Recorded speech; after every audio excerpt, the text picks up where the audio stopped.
In this video, we will be transplanting Lisianthus seedlings that we sowed 40 days ago. Lisianthus is one of the slowest growing plants. It takes about 5 to 6 months from sowing to flowering. That's why it's best to sow Lisianthus as early as possible. Let's briefly take a look at what the plants look like now. Ours have stretched out a little bit.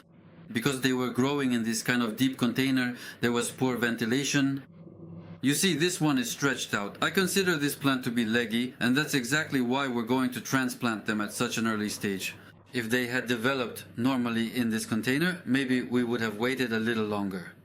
Although, to be honest, I have to say that transplanting has a very positive effect on the growth of eustoma.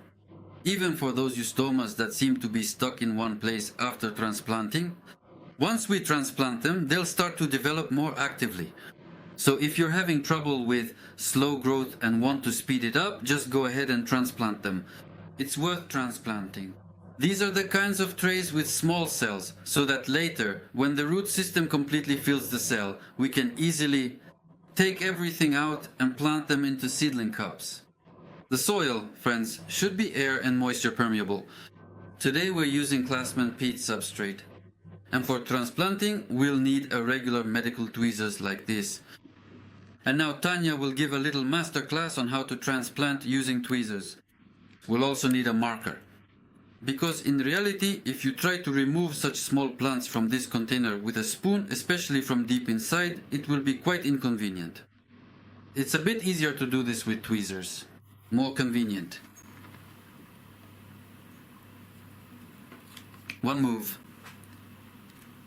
And the little plant is already in the seedling cell.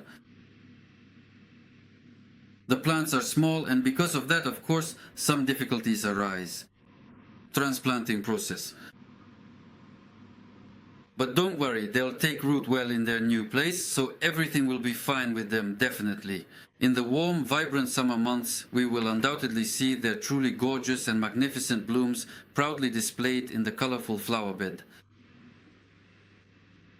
After transplanting, of course, it's necessary to water the seedlings thoroughly. We water them with any rooting agent to speed up the development of the root system.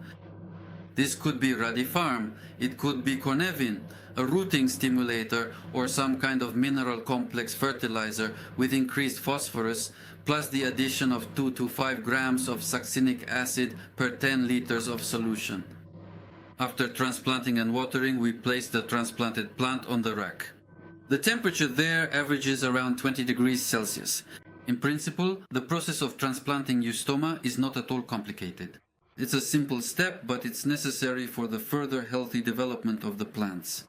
So, if you are growing eustoma for the first time, do this transplanting, and the plants will pleasantly surprise you with their accelerated growth in the future. Thank you for your attention. All the best to everyone. Goodbye.